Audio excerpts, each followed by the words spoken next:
Hello and welcome to the second episode of Blackbox. Today I will talk about a composer who is the epitome of the contemporary avant-garde music, Karl-Heinz Stockhausen.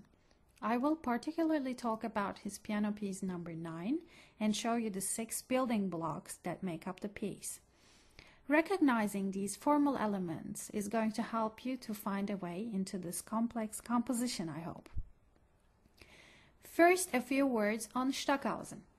Stockhausen was the embodiment of the new in music. He was the visionary composer of works such as the Gesang der Jünglinge, a milestone of electronic composition, definitely, or world's largest opera project, Light, which consists of one opera for each day of the week, or the Helicopter String Quartet, music for a flying string quartet, where the members of the quartet sit in 4 different helicopters and play their part, while the helicopters fly in a musical route determined by Stockhausen. Stockhausen composed the piano pieces number 1 to 11 in the years between 1952 and 1961. In 1961, when he finished this project, he was only 33 years old. In those years, he had a great interest in ideas such as silence, noise, spatial music, electronic music, as well as Schoenbergian 12-tone technique and Messiaen's total serialism. With these influences in mind, in his piano piece number 9, Stockhausen envisions a formal structure to communicate the different proportions of the musical time. To create such a formal structure, Stockhausen uses musical ideas as building blocks. By the way, you can find a list of the musical terms I used on my website. Now I'm going to show you the 6 building blocks. First, we start with the repetitive chords at the beginning, and now you will hear the example.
The second building block is a chromatic line that occurs immediately following the repetitive chords at the beginning.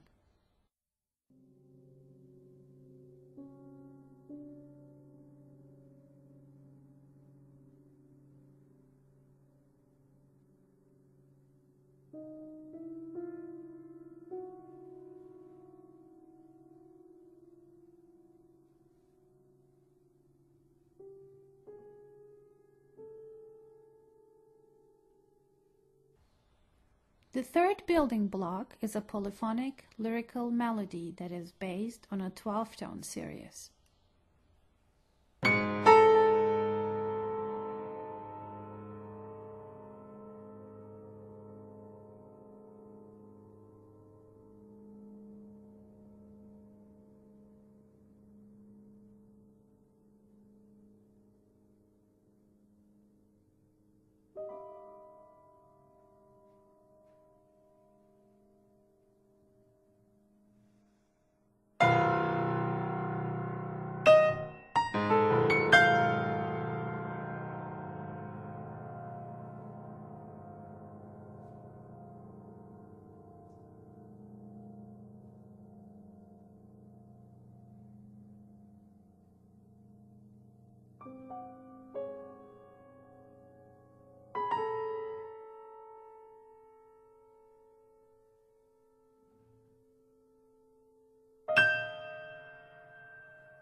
The fourth building block is a persistent trill, and under this trill we again hear the repetitive chords from the beginning.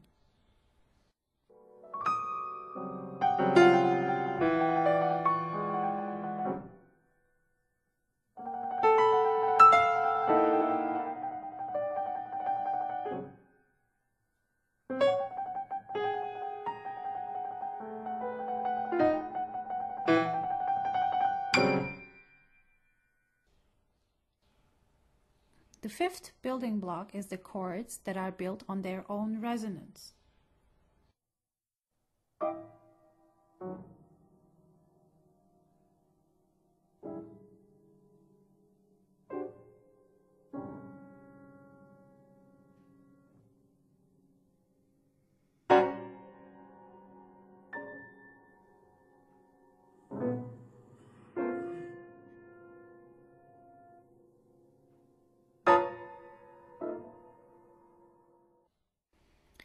And the last building block is the fast notes that end the piece.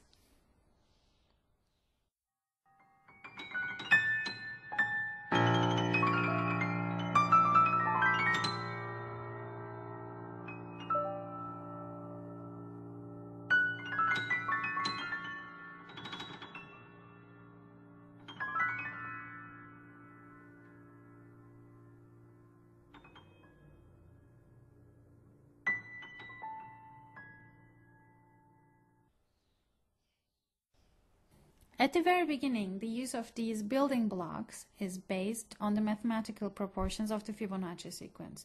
For instance, we hear the repetitive chords of the beginning for 142 times. This is the sum of the numbers from 1 to 55 in the Fibonacci sequence. In the next measure, we hear the same chords 87 times.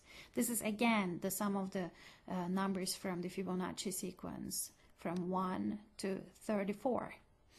Although the piece seems to have an extremely strict form, towards the end the music more and more frees itself from those mathematical limitations.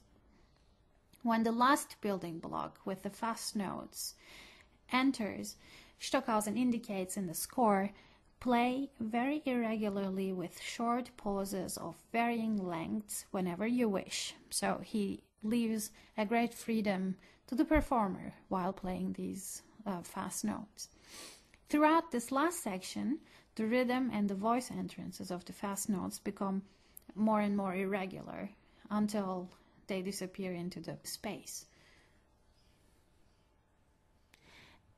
It is also interesting to note that around the same time as the Klavierstück number 9, Stockhausen was also working on his Klavierstück number 11. And this piece, the Klavierstück number 11, constitutes a formal counterpart to the Klavierstück number 9, namely the idea of open form, which had its roots in Cage's experiments with the form. In this piece, in Klavierstück number 11, Stockhausen gives us small sections of music which can be freely organized by the performer. So it's interesting to observe that on the one hand he was working on a piece that had a strict formal structure, and on the other hand he was around the same time doing something that was not strict at all, that was using open form. As always, please don't hesitate to contact me with questions. I'm also looking forward to hearing your comments, of course. You can leave your message on my website or simply email me at seda@sedaröder.com. So that's it for today. I'm looking forward to your feedback, and please remember to visit my website at www.sedaröder.com. Bye!